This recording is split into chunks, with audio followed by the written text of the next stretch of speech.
Hello guys, Creator438 here. Welcome to another episode of Let's Play The Legend of Zelda: A Link to the Past. In the last episode, we finished stuff off at the Palace of Darkness where we rescued one of the maidens. And in this episode, we're going to be doing some more stuff in this game, obviously. But, we're going to be making a few preparations before the next dungeon. I don't really want to go there yet, because there's some stuff that we can get before we can go there. Now, straight off the bat, I didn't mention those enemies, but those guys are moblins. And it's pretty cool that they're in this game. Only in the Dark World. And those are actually the Dark World variants of Octoroks. I'm gonna wreck that guy. So let's see. Alright, so we're coming down here near the... this is actually a place called the Ice Lake. And what you want to do is... you can only access this place once you have the magic hammer, because you're able to get past those stakes. I guess they're stakes. They don't really look like them, but alright, you know what? We have to ice rod this guy. Shit. I'm gonna die in the beginning of a freaking episode? Yep, we're gonna die trying to kill that guy. I think I have a fairy though. Yeah, we do. Alright, cool. Good stuff. Alright, maybe we can get him above land. There we go, okay. Going off, boys. There we go. Alright, so yeah, you want to pound those stake-like things to get to the ice lake. And essentially what you do is, you want to come near these, this like, surrounding... You want to go to this island that's surrounded by rocks, and you want to use your magic mirror. And there's a buzz blob right here guarding a heart piece, but he's just gonna die. And we'll leave him be. We got a piece of heart, that's good enough. Now we can just go back to the Dark World. Get that guy out of there. Oh fuck. I don't like those enemies. They're just annoying. They're too strong in the game. And they can't be stunned by your boomerang, so you can't do that. So they're just kind of annoying. The ice rod can make easy work of them, but the ice rod's kind of slow, so it's not always the most reliable way of killing them. But it's an option. Ah, shit. Alright, let's just get out of dodge. Kill this guy. Get some more rupees.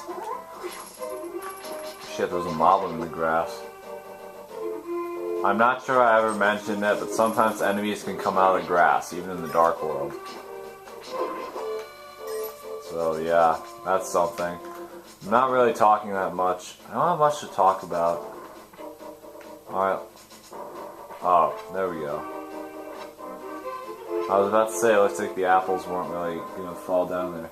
I don't know why I got them though, because there's a fairy fountain right here that'll easily restore all of our HP. We're gonna do that.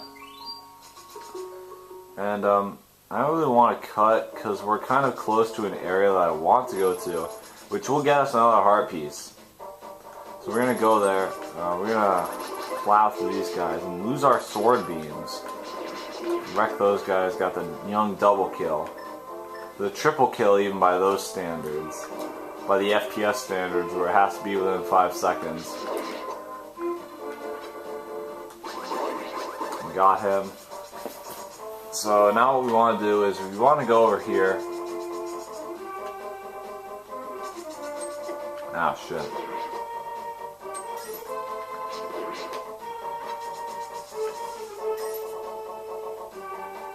I better have my boomerang. I'm clearly used to having that out. Among all my weapons, that is the most... Oh, got the double stun there? Hello?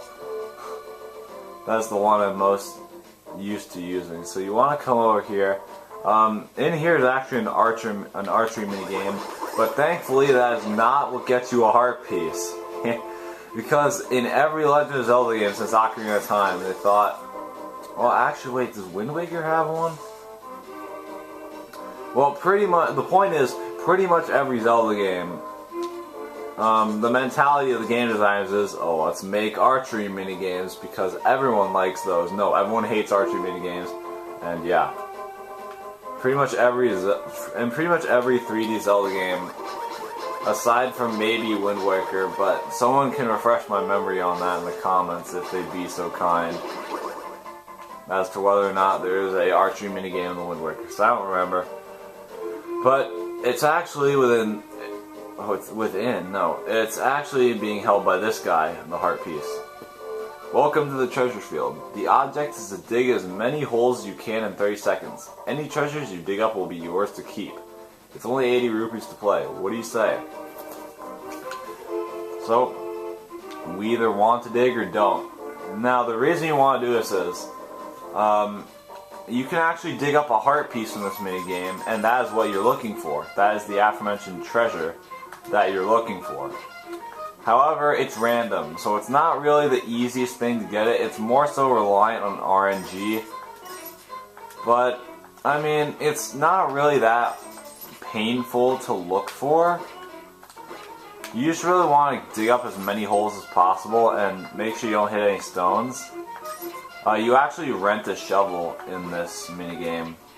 We don't have the shovel actually, so yeah. And also, if you dig up the heart piece when the time runs out, then you can still take it. So yeah. You actually, what is kind of annoying is you actually have to leave the screen every time to reset the ability to play the minigame. I don't know why. Usually most minigames in Zelda games nowadays, they just let you talk to the person again and you can keep playing. You don't have to leave the screen or anything. You don't have to off-screen the character. Oh wow, that's dumb. I couldn't enter there because I was like running into him. So I mean, we might be here for a while, but usually I've gotten this heart piece pretty quick. Now, the thing is, it costs 80 rupees to play this game, but it doesn't matter. You can gain those rupees back easily. Like, we are digging up so many 20s from this. See, we already have 999 again. Like, you get rupees from this easily, and it's not really that hard. And considering the fact that it's more common to find 20s than it is heart pieces, which, by the way, I don't know why I pluralized heart piece, because you can only actually find one in this place. So there aren't multiple, it's just one. But yeah.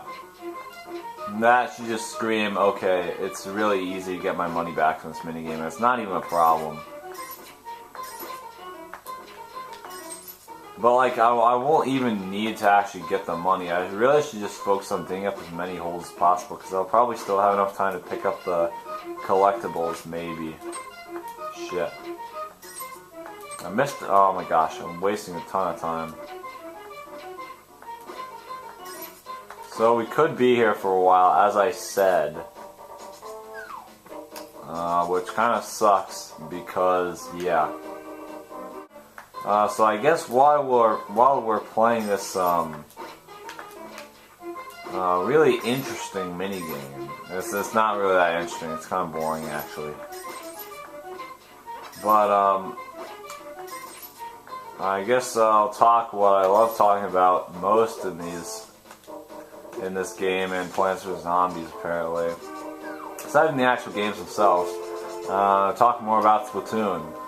Now, as of the time I'm recording this, the most recent Splatfest, Cars vs. Planes actually passed.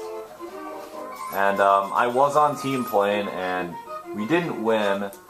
Oh, oops. But I don't really care, because I have another account where I just was on Team Cars anyway. So it wouldn't matter whether or not I won or lost. The reason I made a second account wasn't because of Splatfest. Obviously not. It's to get others. It's like to get something out of it. Oh, I'm not explaining this well.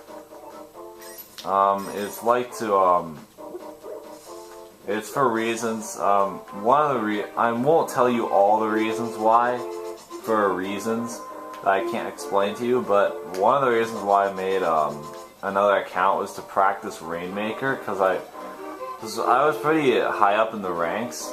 Not like S material, but like when Rainmaker came out, I was like, I want to say like B. And like, I thought the game mode was Hitler, like tower control, where I was, because I didn't really, I shouldn't have said Hitler to describe tower control. It's not good. I'm sorry if I offended anyone, I really am. I'm not for that, I really am not. But like, yeah, I thought Rainmaker... Oh, here we go, the heart piece. Hype, boys. Alright, we don't give a shit, we're never coming back here again. You don't need to. Wow, I was not even paying attention, I found the heart piece. Okay, let's go though. Alright, now you can't do anything about the stone yet. But we will be able to at a point. A little later though. So, yeah, like, my second account was made mostly for, Rainmaker, in that I wanted to practice it in the lower ranks so that I could figure out what the game mode is really like. Because watching YouTube videos about it is good, but you know, it doesn't really give me all that much insight. It kind of does, but it's better to see how it's especially good to see how I would do in the game mode itself. So that's also one reason why actually playing the game mode is better, or has its advantages in terms... Not has advantages over watching YouTube videos, because you can get good out... You can get something out of watching YouTube videos, but it's also good to gain practice. You know, if you can't apply your knowledge about a game mode, then it's just kind of useless, and you're not really using it for anything. There's nothing over here. I don't want going over here. Unless there's a cave. There's not. But yeah, so... Also, there were no tips. There were no tip videos on Rainmaker, so I didn't really have much to work with. So I was like waiting until someone like made a tip video, and I thought, okay, this is never gonna happen at this point. The game mode's been out for like well over a month at this point, so it wasn't gonna happen. Well, these guys actually don't drop bombs apparently, and like, yeah, it just wasn't gonna happen. I'm just checking the map to see if there's anything else we can do. Let's see. I think we're good. Ah, fuck. So, yeah. And I used to think, I thought originally that Rainmaker was going to be like a terrible game mode. It's actually not that bad. I like it more than Tower Control. I thought because like the Rainmaker, it's a weapon, and like I thought since it was a weapon that you shoot it at people and stuff. Like I thought like it would be terrible because I would never be able to use the weapon effectively, and everyone would be able to use it effectively against me. Thankfully, it's not always the case. Because in Splatoon, people get hit by shit that they shouldn't always get hit by, including me. And before you say anything about that, I hit people with ink mines and ink strikes. And I get hit by those too, so yeah. I've killed people with splat bombs without using splat bomb rush. They have done so as well. Let's see what else.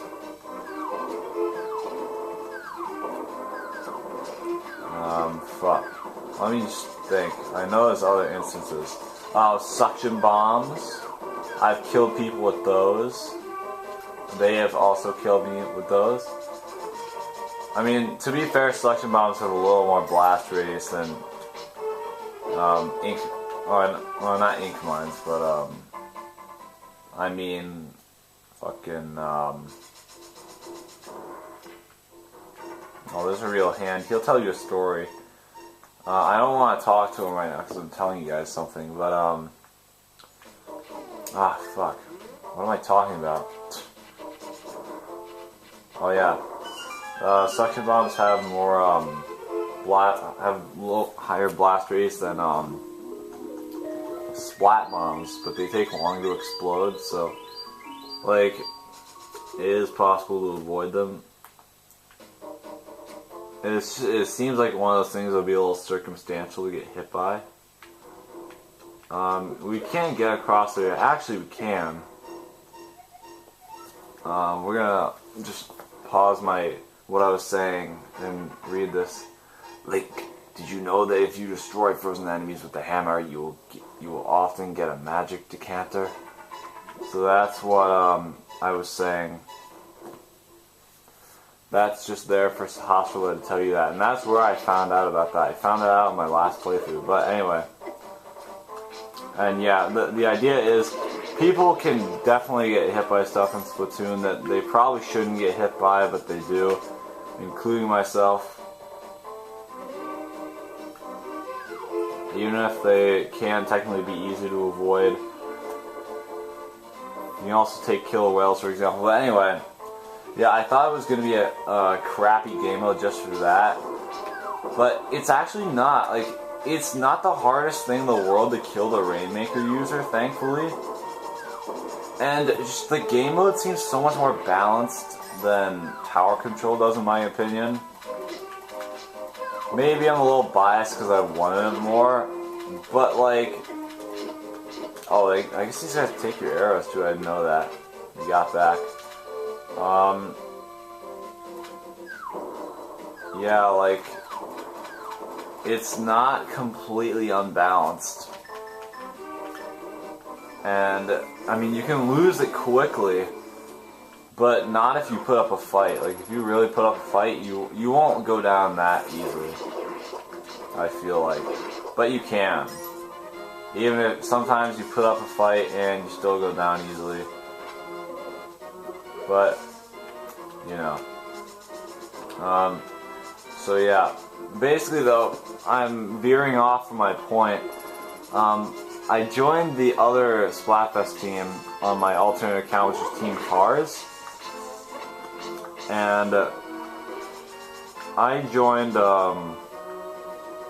two different teams so that no matter what the scenario was, I would always win in some way. So yeah. So basically I couldn't lose, and it was better because I actually had like a lot more fun, I feel like, than in other Splatfests, because like in the other ones where I didn't have other accounts, it was stressful. Like it felt like that was the thing about Splatfest with me was before those other ones, like before this one, this recent one, I felt like it kind of made me feel like I was playing ranked and that I had to really win, and that losing was costly, and it is, because I mean they count wins and stuff. So yeah, but in that Splatfest I was actually able to have fun. I joined Team Playing on my main account, not because I like planes more than cars. It's actually because, alright, let's just talk to this stone first. Link, it's I, Sahasrara.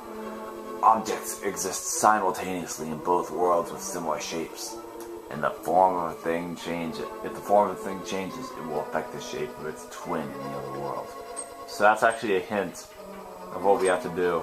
We have to use the magic mirror out here and go into the swamp temple gate place, whatever it's called.